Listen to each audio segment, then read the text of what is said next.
That first one goes to Secretary Clinton because you started out the last one to the audience. If he wants to start, he can start. No, go ahead, Donald. No, I'm a gentleman, Hillary. Go ahead. Secretary Clinton? So I want very much to save what works and is good about the Affordable Care Act. But we've got to get costs down. We've got to provide some additional help to small businesses so that they can afford to provide health insurance.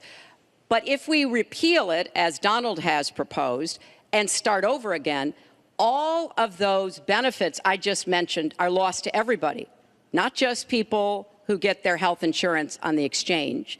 And then we would have to start all over again.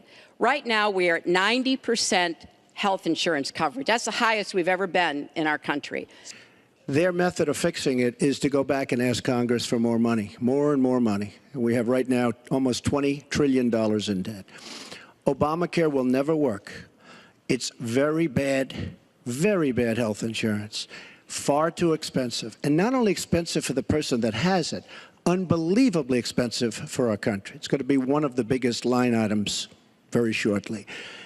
We have to repeal it and replace it with something absolutely much less expensive and something that works, where your plan can actually be tailored. Your husband called Obamacare, quote, the craziest thing in the world, saying that small business owners are getting killed as premiums double, coverage is cut in half. Was he mistaken, or was his mistake simply telling the truth? No, I mean, he clarified what he meant, and it's very clear. Look, we are in a situation in our country where if we were to start all over again, we might come up with a different system. But we have an employer-based system. That's where the vast majority of people get their health care. And the Affordable Care Act was meant to try to fill the gap between people who were too poor and couldn't put together any resources to afford health care, namely people on Medicaid. Obviously, Medicare, which is a single-payer system, which takes care of our elderly and does a great job doing it, by the way. And then all the people who were employed, but people who were working but didn't have the money to afford insurance and didn't have anybody, an employer or anybody else, to help them. That was the slot that the Obamacare approach was to take. And like I say, 20 million people now have health insurance.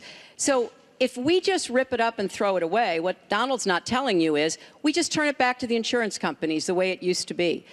And that means the insurance companies get to do pretty much whatever they want. You've said you want to end Obamacare. You've said you want to end Obamacare. You've also said you want to make coverage accessible for people with pre-existing conditions. How do you force insurance companies to do that if you're no longer mandating that every American get insurance? You're going to have plans. What does that mean? Well, I'll tell you what it means.